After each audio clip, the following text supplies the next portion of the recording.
Hello everyone! Welcome! Today is going to be a bit different to usual streams, because today we are doing basically a extended recording session, so this is what's going to be this week's video.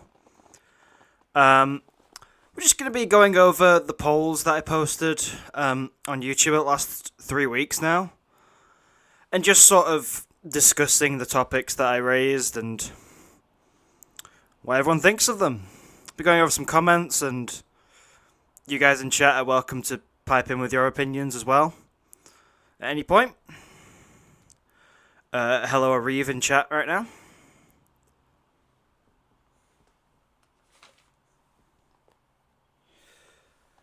So yeah, why don't I just get started discussing this? I've got no script to go off here. I'm just sort of giving my opinions as and when they come up.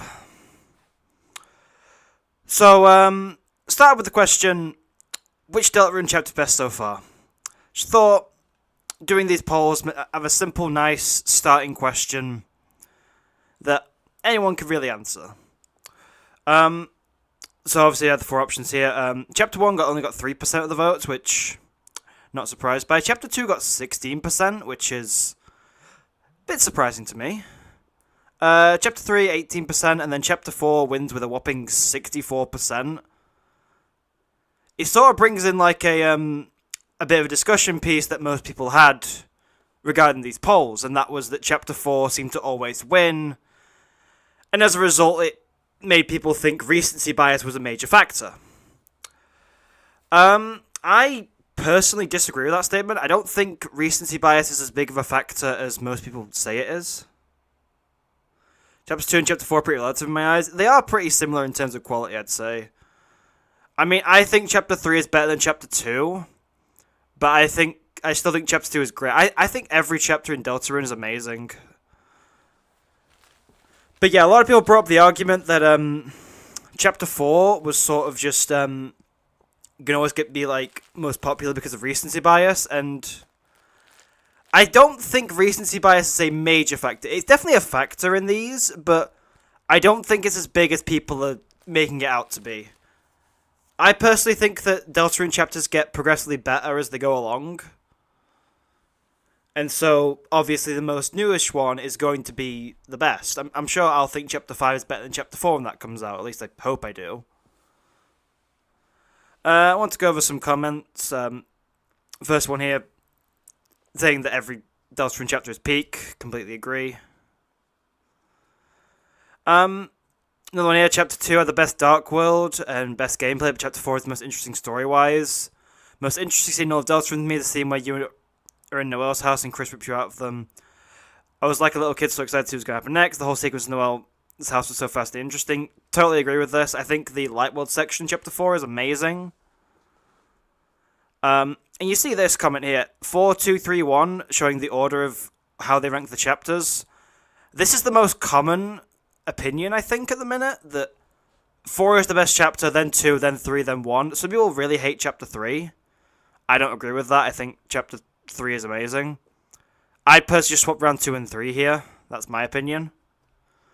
Yeah, people bring up the recency bias comments. I think that's I think it's a factor again. I don't think it's as major as people made it out to be.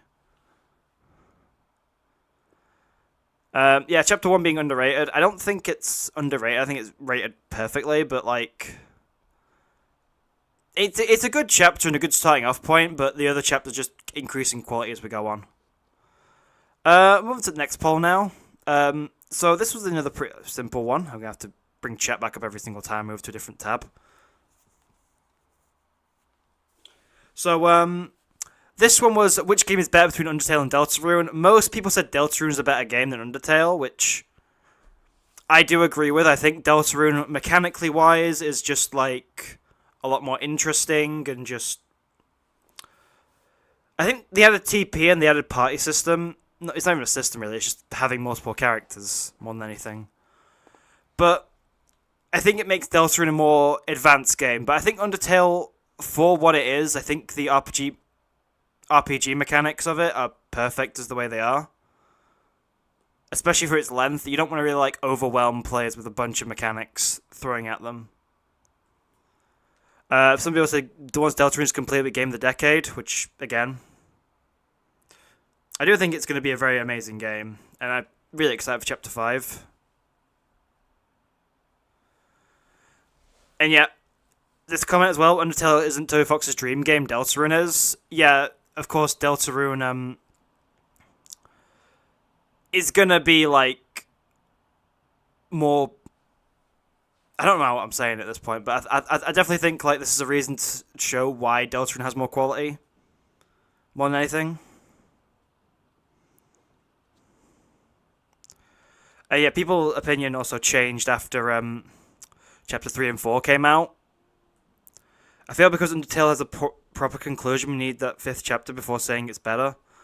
Yeah, I can agree with that.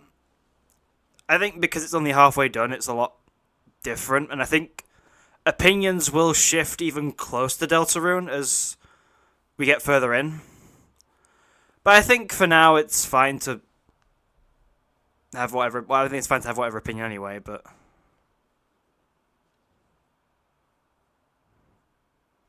And yeah, Undertale walks so Deltarune could run. Yeah, another one, another comment there. Same message there. But yeah, I mean, I started pretty simple. With these polls, we'll move on to the next one. Who is the best playable character in Deltarune? So this is where I discovered that people get really upset with how you word things. Because to me, playable character and party member are two interchangeable words. Like, you can say either and it will still be applicable. But people got really mad that I said that these three were playable characters, not just party members. I think the results of this are really interesting. So Susie's the most popular, which, to be fair, I did expect that. Susie is more or less the main character of the game. Chris is sort of just the avatar, really. Not in the sense that you like customize them or they're like a blank slate, just in the sense that they're the character you play as. What really shocked me about this poll is I think some people took this in the sense of who is like best in combat rather than just who's your favorite, which is how I meant it. But I definitely should have worded this better. I mean, I stand by this being like fine, but I think if I said like who is your favorite, it would have been, I would have gotten different results, which is probably why Ralsei is so low, which is a real shock to me. I think Polo, absolutely, yeah. The thumbnail for this live stream is definitely interesting. I will be possibly reusing it for the main video, but with a few tweaks to make it obvious it's a different thing. Yeah, so I got really shocked here when people put Noelle and Ralsei on the same. I think if you actually like look at the pixels here, Noelle is like slightly higher. I don't know if that's my eyes just playing tricks on me, but I think there's like a slight difference between these two, and I think Noelle's unfortunately higher, which is a bit of a shock to me. Again, yeah, people getting mad at me for saying playable instead of party member. It is playing tricks on you. Yeah, I mean, I have glasses for a reason, so yeah. Noelle being a playable character honestly kind of spooked me again. Yeah, wording could have been a lot better for this question. I completely agree, but technically Noelle is playable if you proceed. I mean, Chapter 5 probably, but not yet. Yeah, people said the soul as well. Ralsei is literally the GOAT. Absolutely. Berdly joins the party very briefly, so he counts.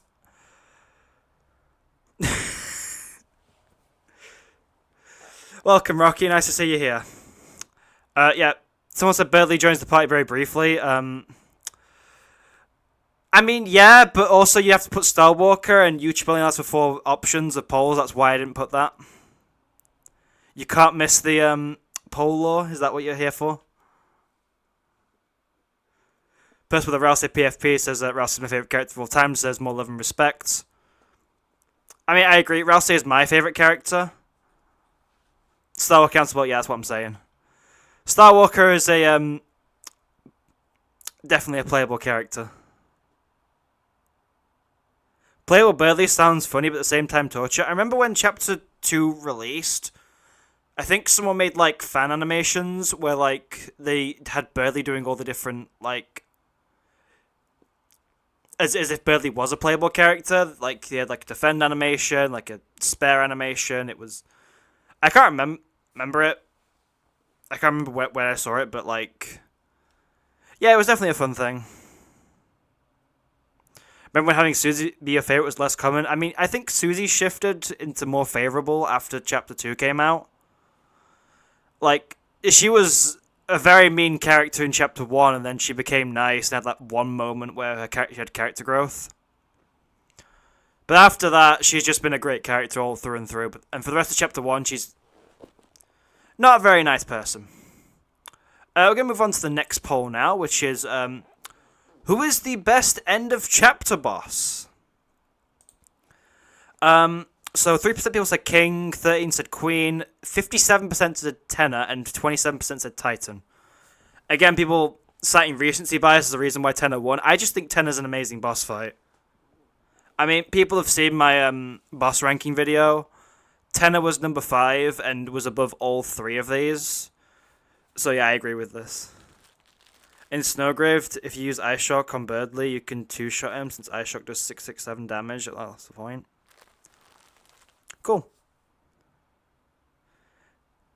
They ain't the final bosses. I mean, I call these all end of chapter bosses simply because they all fit a certain theme, in my opinion. So like they're all they all just feel like the climactic end of the chapter.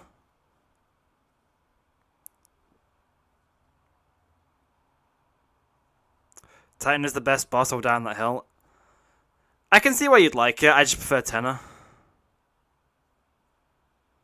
Yeah, I know people get mad at me putting Tenna here, but like, where else was I gonna rank his boss fight in these? Like, there's no other category he really fits into. My favorite chess piece is King Queen TV Spawn of Darkness itself.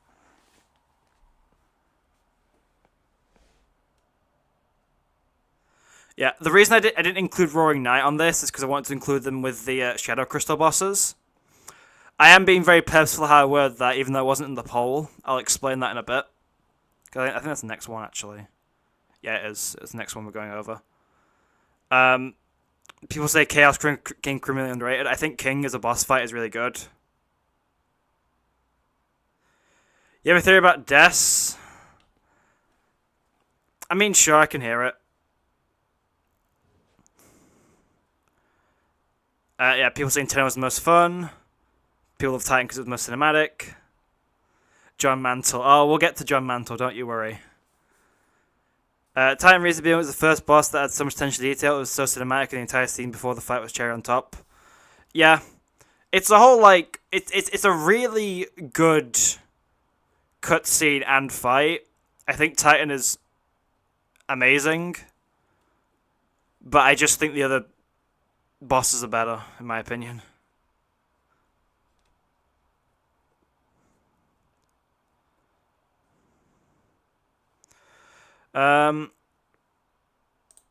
Read this one. I love Queen the most. She's an entertaining goofball throughout the entire chapter, and the mecha battle is awesome. Telekom's quite close, but I couldn't warm up to him that much to him. Maybe it's because chapter 3 is such a sensory overload for me that there's so much going on yet so little progress is made. King works as an irredeemable villain, but he pales in comparison to the others because they have no interaction, no background about him. Isn't any personal connection. You could say the same about Titan, but they have been foreshadowed in earlier chapters, and the whole point was the embodiment of primal fear with no conscious. Yeah, I can see that.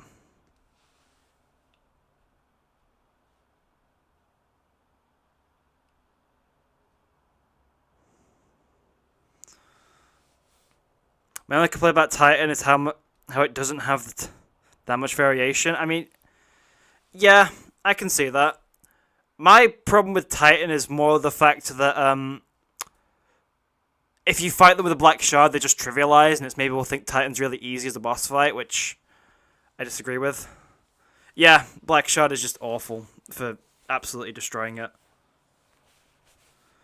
I'll read your death theory now. In chapter 1, you choose a vessel, and there's a question about seizure and pain. The flag of the question is 1225. And it's a death, and the number of flags skipped to number. Coincidence? Probably. I mean, maybe not, but yeah. Why would you use tension items on the Titan? That seems like a waste. I mean, you do it in speedruns, and that's it. I think tension items are just not that good outside of chapter 4. Sorry, just have a quick drink there. Because, like, I mean, yeah, I use the tension items to make the Titan so much easier in the challenge run. So we move on to the next poll now, which upset a few people because I said, who is the best secret boss in Deltarune? Yeah, people weren't happy with that wording. I will say, I originally had this poll say Shadow Crystal boss, but after seeing how upset people got by the playable character situation, I changed it to say secret boss just to make people a bit more angry about it. This is actually just a setup for the next poll.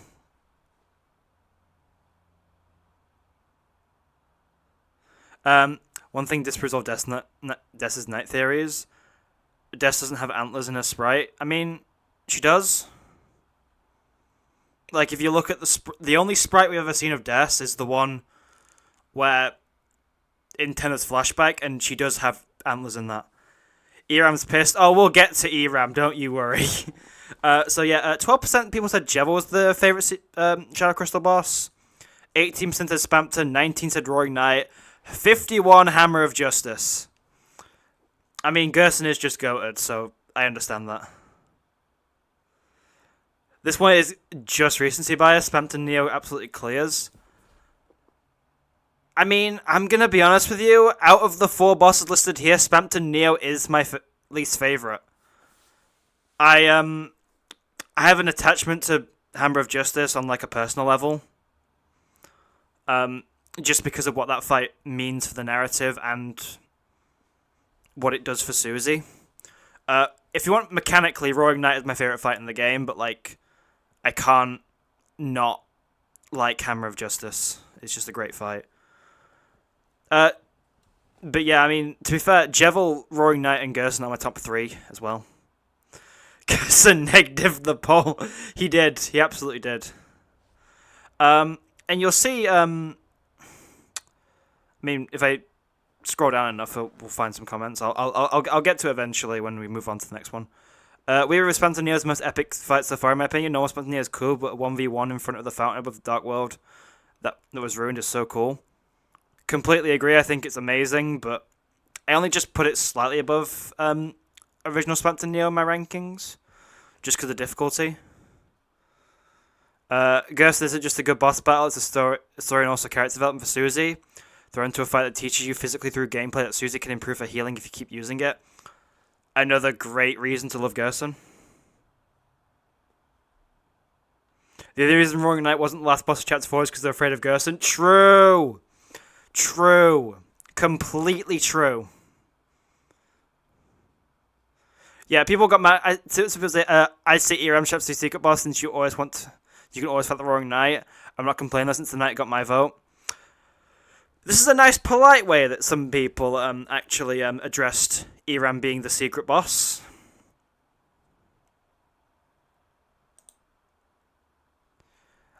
Some people got very mad that I didn't put Eram on here. 1 second, just need to get everything back up how it was. So, to make those people all happy, I decided to make a poll where everyone could vote for Eram, and by everyone, I mean everyone. Who is the worst boss in Deltarune? Eram, or Eram? 46% of people said Eram, 17% of people said Eram, 21% of people said Eram, and 16% of people said Eram. If you add those up, they're up to 100. Do they? Probably. I mean, YouTube, I hopefully made it so it doesn't add to 99 or 101. Rigged. Okay, so there was a second purpose to this poll aside from pissing a few people off. I wanted to calculate which of these slots has a more of a bias towards it if people don't know who to pick. I wanted to figure out essentially how it makes a difference and what kind of biases people can have in this scenario.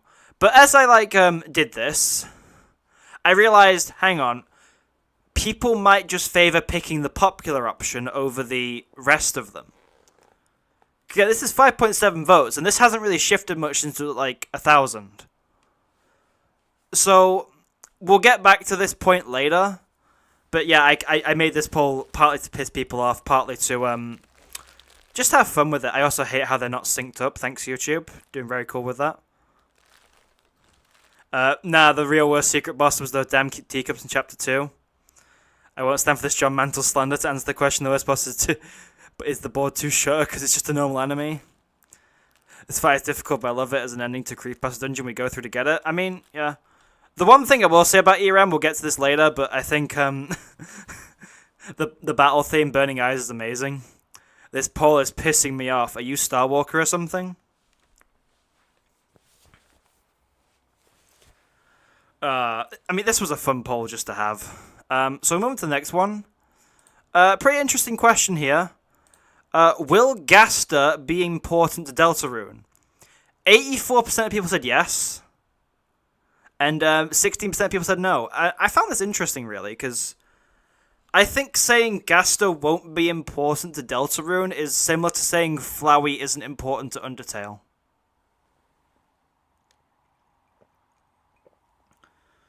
I mean, I don't think this isn't asking, will Gaster make a physical appearance?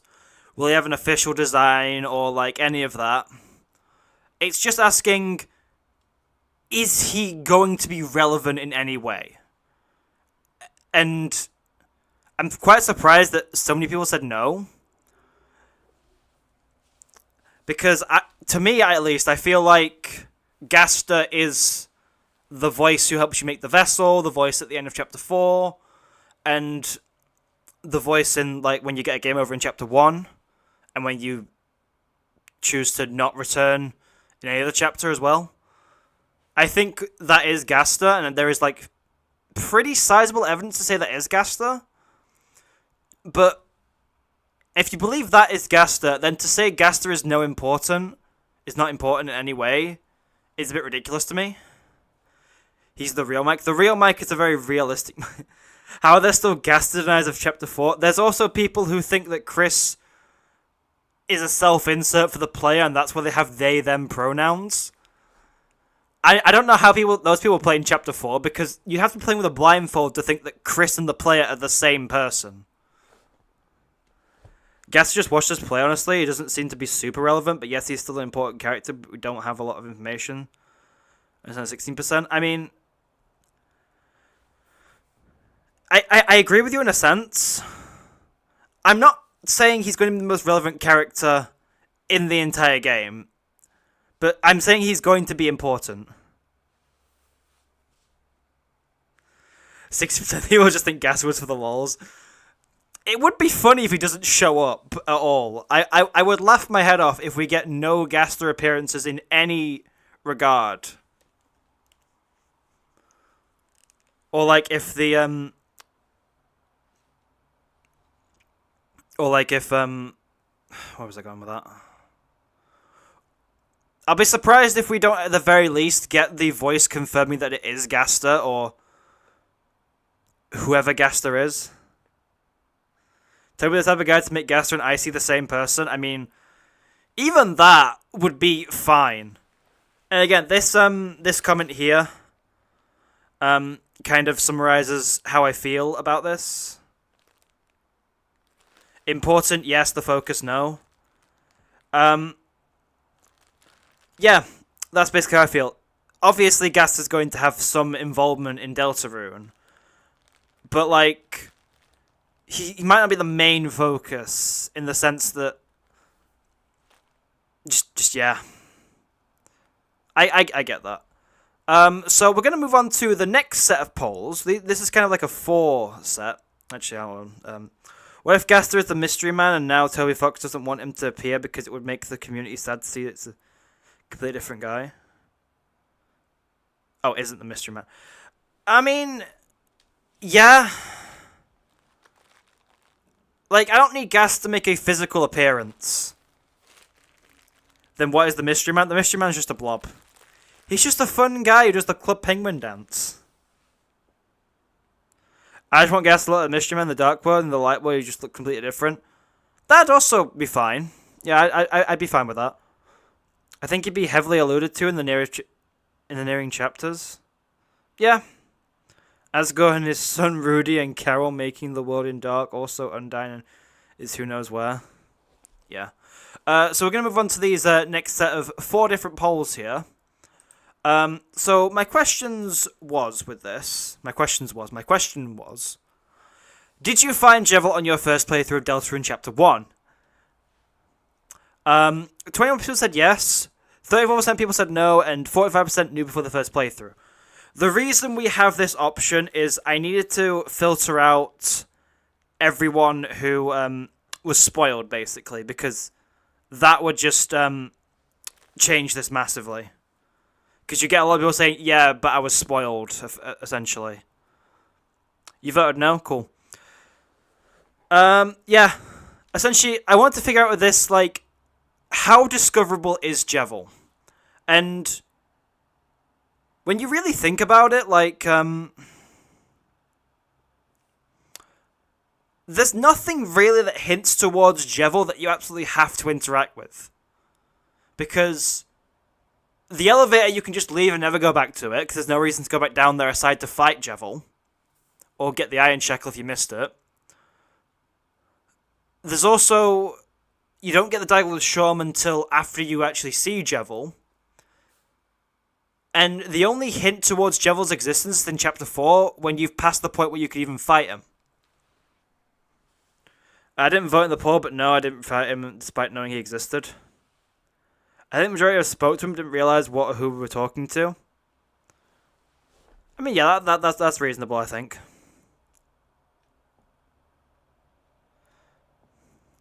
Yeah, I also said, just for clarity, this question is asking if you found him. Whether you beat him or not is not important to what I'm trying to figure out. But yeah, we'll move to Spamton now, because, again, this continues the same discussion. Essentially, I asked this question with Spamton Neo, but I specified here, not counting the Weird Route or Snowgrave route, normal route only. Because I knew there'd be some players here who would be like, yeah, I found him my first playthrough, but I had to freeze everyone to find him. It was really weird. I knew I'd get comments like that. So 22% of people said yes, they found him. 37% of people said no. 41% of people knew before their first playthrough.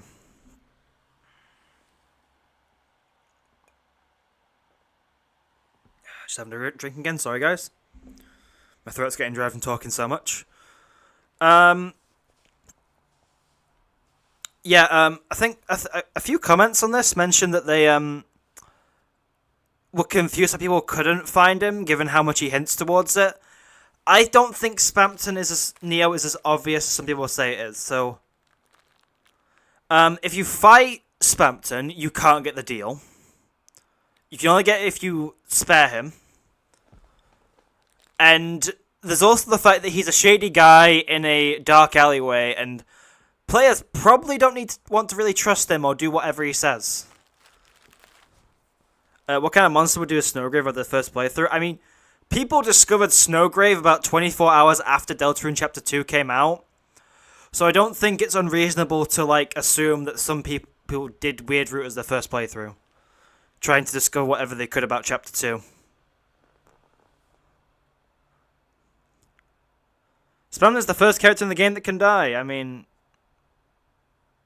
kinda. Badly can also die. You can trust Spamton, it's just a game. I mean, I don't know, man. He tried to sell me some key for $40,000. I don't think he's that trustworthy. So move on. I have to expand the question here, because did you find Eram / did you beat the Roaring Knight on your first playthrough of Chapter 3?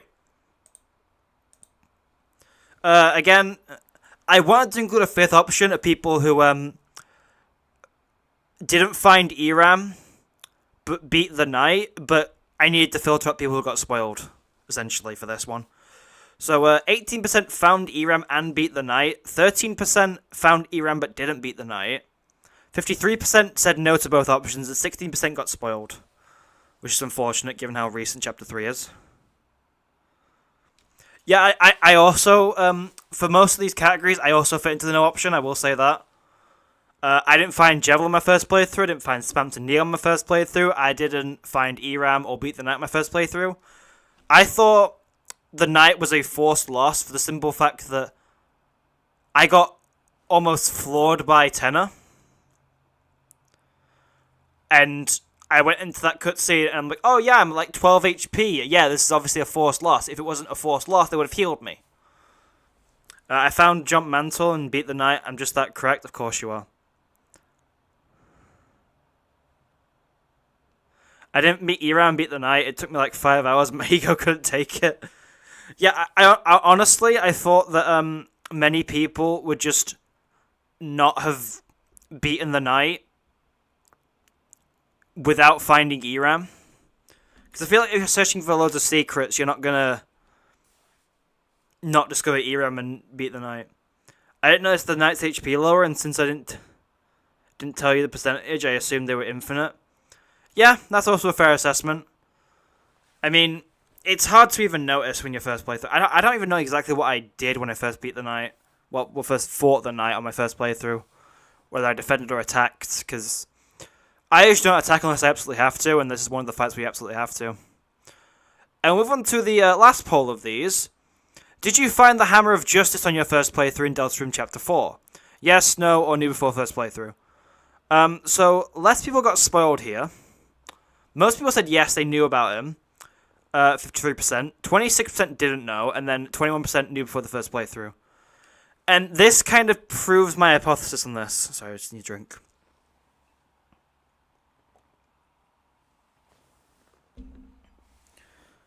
My hypothesis is that Gersten is intentionally easy to find to push players to replay the game and find the secret bosses. Keep in mind that Deltarune was originally meant to be released as one package, and chapters 3 through 5 were all meant to be released at the same time. The simple reason we got chapter 3 and 4 first was because chapter 5 was taking a while, and they wanted to get something out after a 4-year long wait. Hammer of Justice feels integral to the plot if it gets optional. Yeah, again, that pushes my opinion that you're meant to find this fight. Shom tells you there's a secret boss if you miss. There are secret bosses if you miss them. Taking a while, you're taking too. I was so desperately trying not to say you're taking too long. By the way, I hope you guys are ready for January when everyone makes posts with Jackenstein saying you're taking too long. But yeah, my hypothesis with these was essentially just to prove that Gerst is meant to be discovered, whereas the other three aren't necessarily meant to be as easily found. And so now we get on to the second set of the same option. Who is the scariest enemy in Deltarune? Water cooler, water cooler, water cooler, water cooler. 20% people said water cooler. 45% people said water cooler, 20% said water cooler, and 15% said water cooler. Why January? Because 1st of January 2026 is going to be what was officially announced in Deltarune as when it would come out, when Chapter 5 would release. So the second it's January 1st, people will just be like, you're taking too long. The colour changing animation was so satisfying to watch. It absolutely is. I like how on my screen, at least, it's like, it looks like it just goes up. It's just perfect. Third one made me.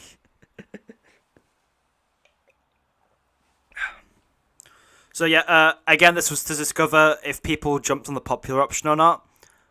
And yeah, 45% jumped on the second option.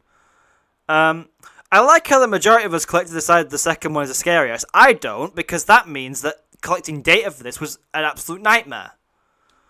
If I'm doing this again, which I will do when Chapter 5 releases, I'm going to make it like a Google thing, where it's just like one link and it takes you to all the questions, and I'm just going to collect data from that. The newsletter said it's coming on the second half, so we can do Jackenstein lines during July 1st. Yeah.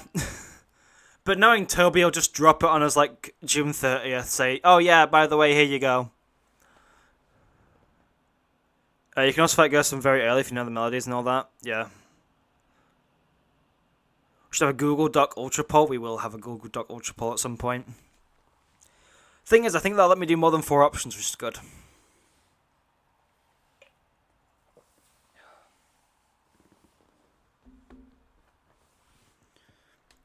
Remember when I said Deltarune was to come out in April? Oh, yeah. Never specified which April. April 2030. That'll be when Chapter 7 releases. So yeah, move swiftly on from that. I at some point start to run out of ideas on these. As you can see with this one. Of the 4 bosses listed, which one was the most fun for you to battle? K-Round, Birdly, Alnina and Lanino, and Jackenstein. 6% said K-Round. 14% said Birdly. 7% said Alnina and Lanino. And 74% said Jackenstein. I mean, they're right. Jackenstein is the best of these. I mean, I honestly kind of like most of these fights. I mean, K-Round's fine. I'm not even really much of a fan of Alnina and Lanino, especially their rematch battle. I don't like that as much. Why you make a poll about the secret Rousey fight in Chapter 4? What? K-Round was least popular. Remember, that's when Susie's idea was born. Yeah, and Susie's idea developed into throwing the human, which is amazing. I love tossing the human across the giant field. It's great. I actually really like the Birdly battles, especially like the roller coaster one, just because it's fun. Don't forget about the Flowey side quest. The what? I'm confused.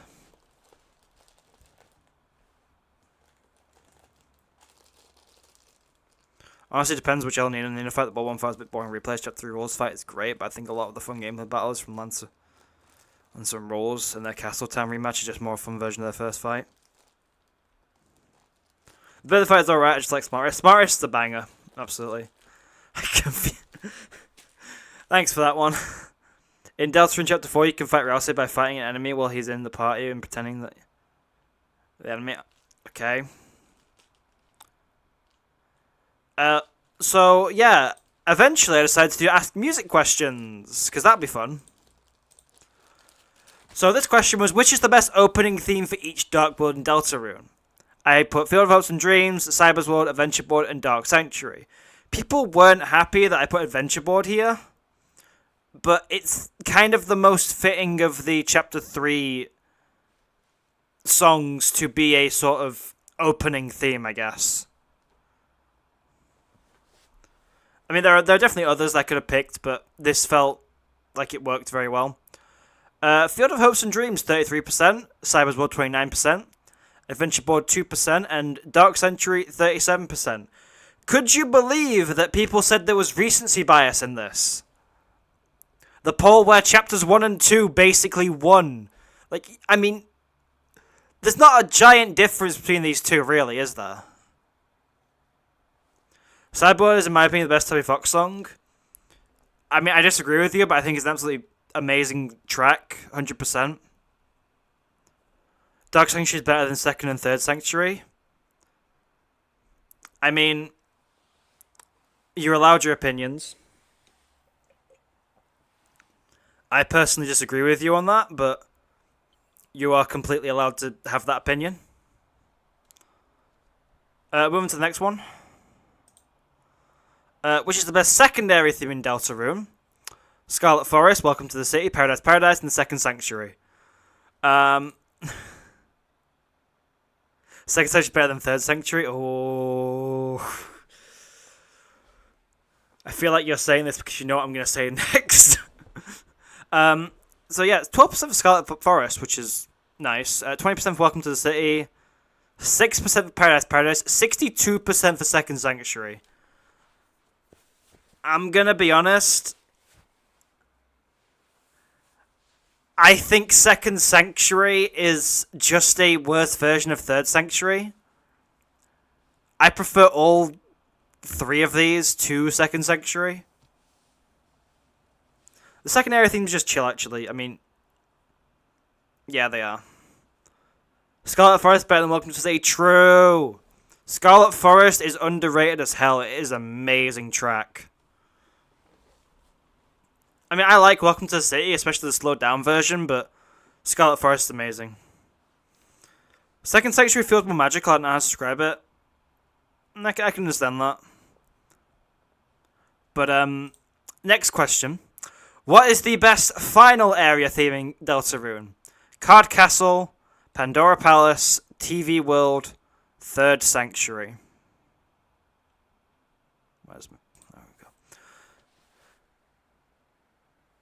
I'm going to be honest.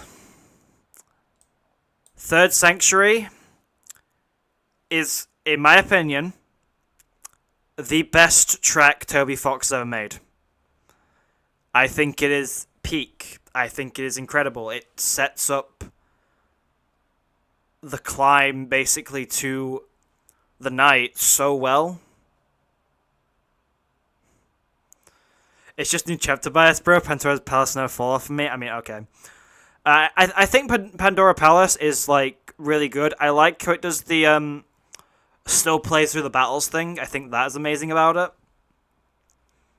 I think TV World should have done that. But TV World is a great song as well. I can understand why it won, but for me, you can't top Third Sanctuary. Card Castle got annihilated. It did, but like, if you think about it, Card Castle is just the worst version of Chaos King. Third Sanctuary, Second Sanctuary are the best parts and weird time signatures. I mean, Third Sanctuary has a lot of weird time signatures. TV World was much better if played in battles. Absolutely.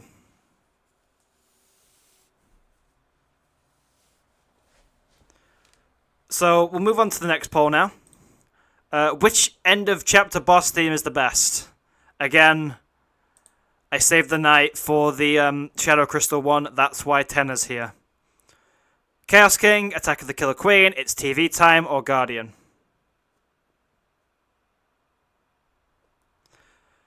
7% for Chaos King, 13% for Attack of the Killer Queen, 53% for TV Time, and 27% for Guardian. Chaos King is still, to this day, the most underrated battle track in the entire game. This... Why do so many people sleep on this? It's such an amazing track. I don't know why people don't like it as much as others. I will say, though, like, of these, I think these three are all great as well. I can understand people pick them, but Chaos King just needed more love. Yeah, Chaos King is great, competitively is tough in my opinion. I mean, yeah. But people just don't talk about it at all, really, from what I've seen.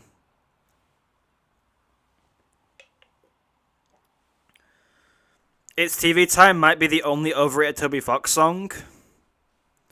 I can see that. It makes some sense. But I just think it's a great track as well. You didn't like TV Time when you first listened? Fair.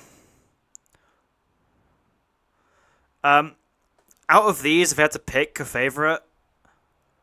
I mean, I love Chaos King. But Attack of the Killer Queen is Attack of the Killer Queen. It's such a good track. It's honestly just amazing. And so next we have the Shadow Crystal one. What is the best Shadow Crystal boss theme in Deltarune? Will Revolving, Big Shot, Black Knife, or Hammer of Justice? So you want to know a funny thing about this? These all started off pretty even. I think Hammer of Justice was winning, but it was like by like 3%. And then it slowly shifted, and people just say it's recency bias.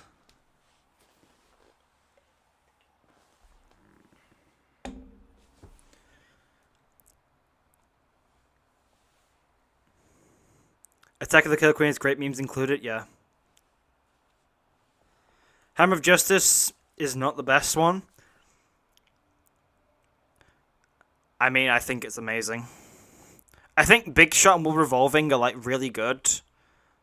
I don't actually know if I prefer Hammer of Justice to Big Shot or Will Revolving, to be honest. I still love Hammer of Justice, though. It's such a great song, and the way it ends with the Freedom motif. What a track. Hammer of Justice might be my favourite Toby Fox song. That's valid. Will Revolving is better than Big Shot for you? I can see that as well. I mean, Jevil basically made the Freedom motif, if you think about it, given how it's the only one to have released first. I think he has it like twice in his battle theme as well. Dude just loves freedom. It's great. Yeah, people were a lot happier said Shadow Crystal instead of Secret Boss. And this one I got a bit of hate for. What is the best regular battle theme in Deltarune? So I said here I'm fully aware Vapor Buster is basically a boss theme, but I want to include it anyway. Yeah, Ruda Buster is also a boss theme. Like, my mind made me think that Ruda Buster gets played throughout every battle in Chapter 3. It doesn't. It's only like 2 fights.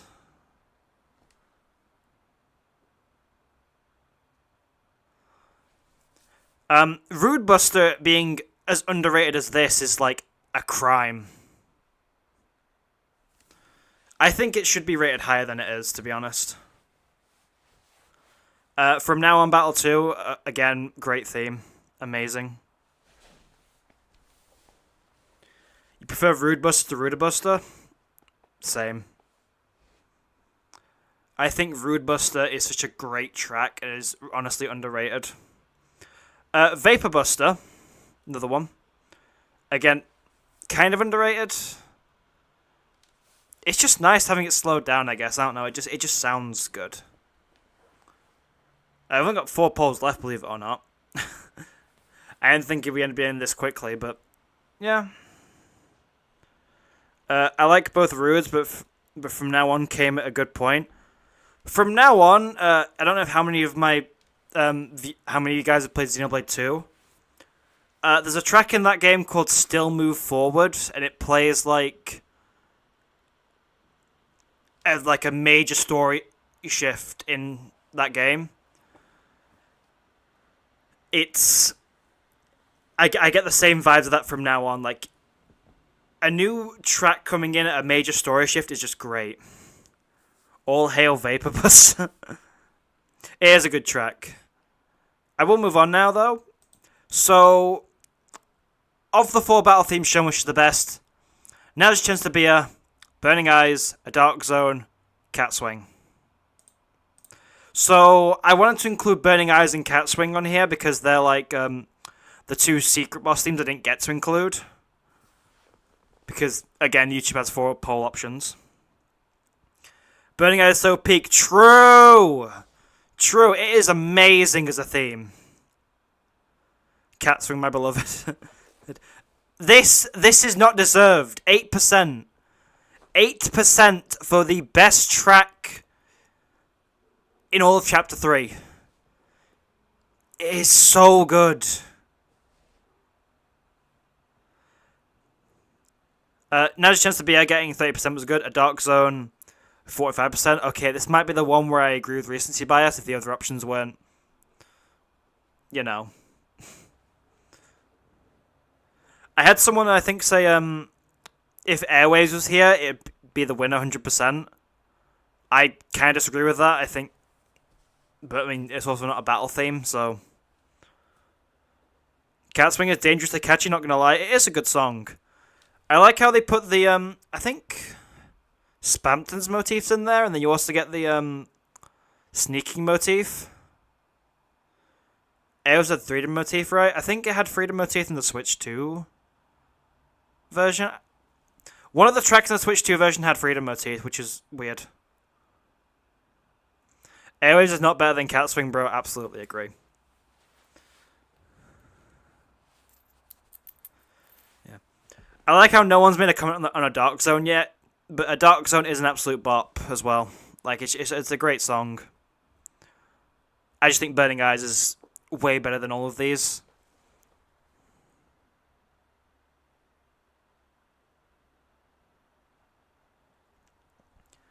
Airwaves play on beta in PC and Airwaves in Switch 2. Okay. So, we're coming to the last three polls now.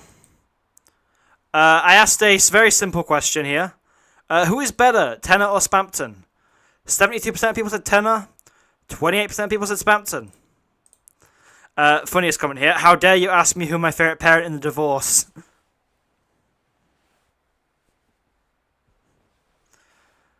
Spam Tenor agenda.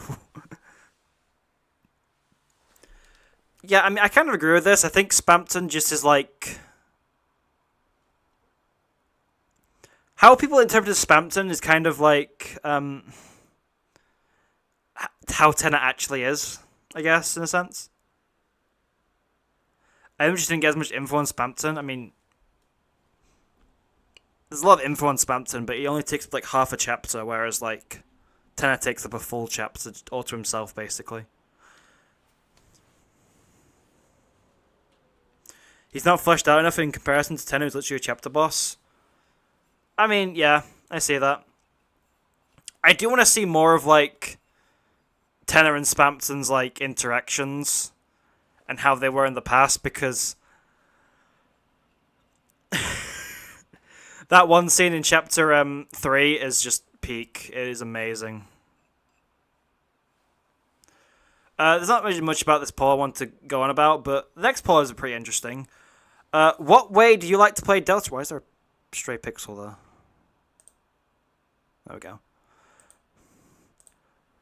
What way do you like to play Deltarune? Pacifist / all recruits, no most / no recruits, weird / no grave route, or other. I include this in case people like had other opinions about what the best way to play Deltarune is. Most people pick Pacifist, 85%. 5% said no mercy / no recruits. 6% said they like weird route more. And 4% said other.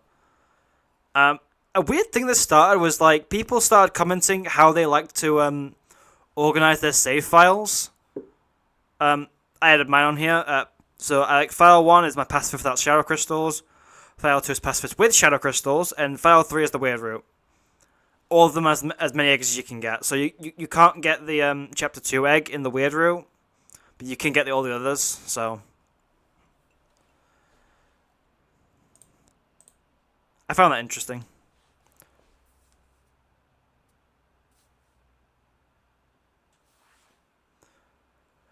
Weird route has less Yuri. I could never. Every Toby Fox ship is the same. Every canon Toby Fox ship is the same. You have the like nerdy character, and then you have the tough girl. That's how every ship in every single version of Undertale or Deltarune is. No Mercy is in a weird spot to the point it makes me hope that it has something uniquely special to it. Yeah, so No Mercy is the reason why I think Chapter 7 is going to take place in Castletown for the most part. Because I feel like all the recruits are going to matter in some way. Weird Route is just I want to feel sadistic. Yeah, fair. Some people play Weird Route just to freeze some chicken.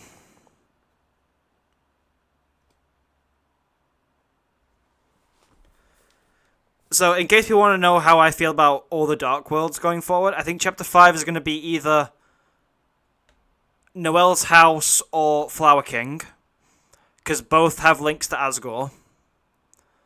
Chapter 6 is going to have us going to the bunker, and Chapter 7 is going to be Castletown. The more important question, do you hit the cars? No. Sorry guys, be 1 second, I need to get another drink.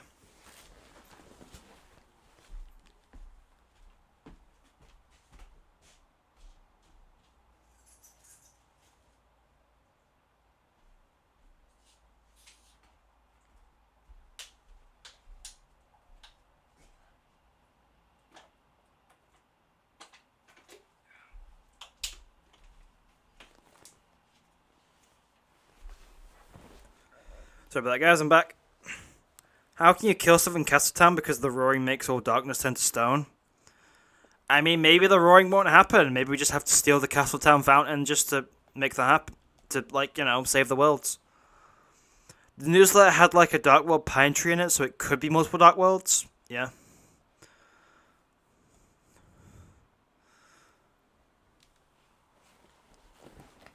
I think it's interesting as well. So, final poll that I asked. I feel it's important to always end up on a banger. And I think I did. Who is the Roaring Knight? Des, Carol, Rudy, or other? I had to put Rudy in there because I am a firm Rudy Knight believer.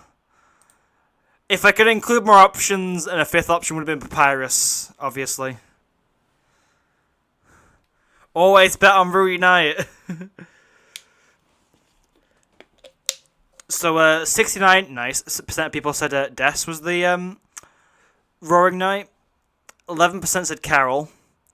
8% said Rudy, and 12% said another character. Des or Papyrus. Listen, I'm going to have an entire video breaking down why I don't like Des Knight theory. So, strap in for that one.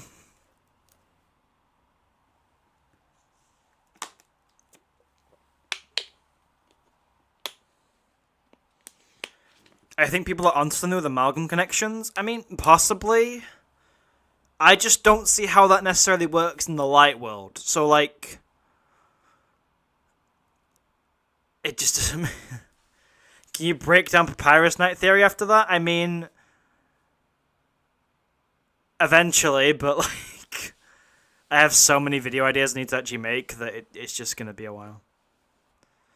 Des Knight is the vanilla flavor of theories. Yeah, I'll get into this in the actual video, but the reason why I hate Des Knight, not hate, but I don't like it, is because of discourse around it. So, like, if you don't say Des is the Knight, people think you're stupid. Do you think it's Azrael? I mean, if you want to believe the evidence that Des is left-handed actually matters, Azrael is also left-handed. Seriously, like, look at the computer in his room. The mouse on the left side. Same for Noel. I hate how people act like Des Knight is canon. It's same.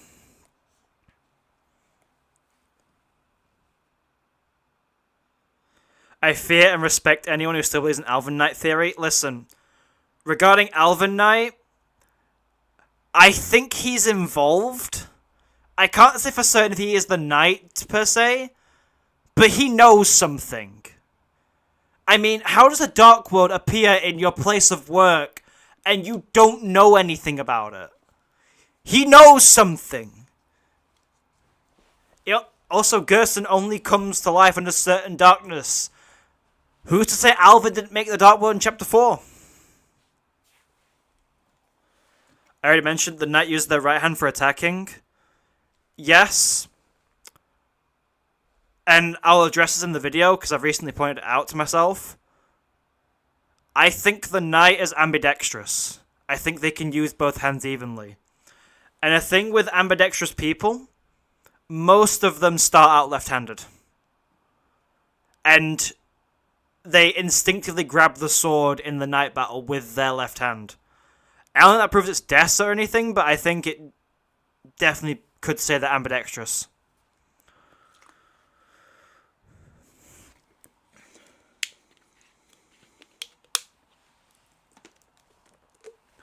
God, talking for an hour really dries your mouth out. Alvin 100% knows how to make a Dark World if Gerson does. Yeah. I think Alvin knows anyway. Alvin knows something, 100%. The knight uses like both hands interchangeably most of the time. Holding the sword sprite just gets flipped too when they face the knight. Right? Yeah. I don't think the sprite flipping is like a really major thing, because it's used a lot in the game. Even in the computer lab, like if you look at the sprites, the computers on the left-hand side of the room all have the mouses for the left hand. The computers on the right side of the room all have the mouses for the right hand. So I don't think it matters too much regarding like sprite flips. Chapter negative 8.5 reveals the vessel is the knight. Sorry for the spoiler. Aw, man. God, I was looking forward to finding that out. Yeah. Again, I'll talk about Carol Knight for a bit, I guess.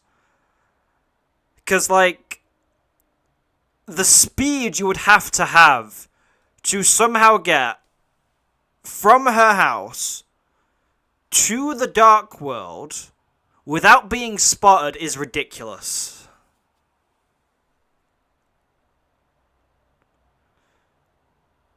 I don't get why people always say left-handed people will do anything with their left hand if possible. That's not really true for me. Yeah. I mean, usually, from what I've seen in history, at least, like, so, like,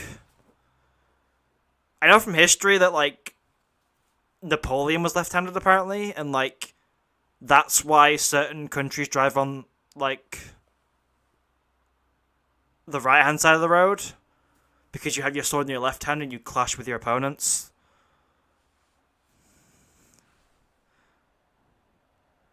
I like Rudy Knight a bit more than Carol Knight, to be honest. I think Rudy is the knight, because he doesn't have an alibi for how he can just...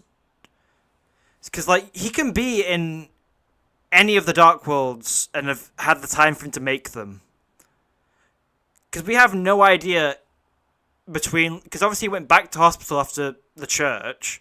He could have easily just gone back, because we can't go back into the hospital after going to Noel's house. I'm not a Carol Knight believer, but Carol could do it because Chris did go to the Holiday Mansion, Library Hospital, and the Dark Fountain at the same night. I'm not saying Carol couldn't create the Dark World without us noticing. I think the Dark World was there basically as soon as, like, we left the church, essentially. So as soon as we went to Noel's house, I think the Dark World was being created then. But you have to admit, Carol has to get from her house to the church without us noticing. She would have to be going in behind us and then end up there before us, which is interesting as well. I most just want a motive for Rudy first, but he's not ruled out. Right. The motive for Rudy is that the whole mission regarding making Dark Worlds is to find Des. Dude just misses his daughter and wants to find her again.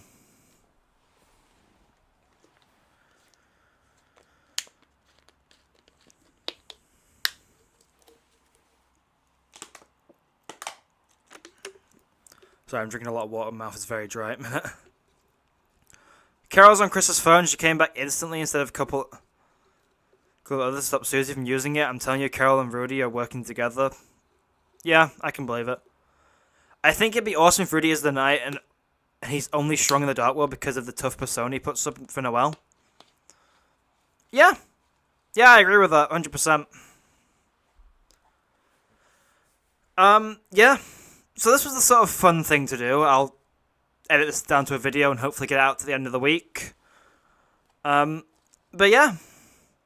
Thank you guys for being here. We're going to end stream now.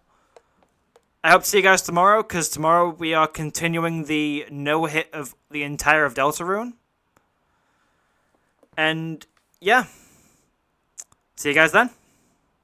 Bye for now.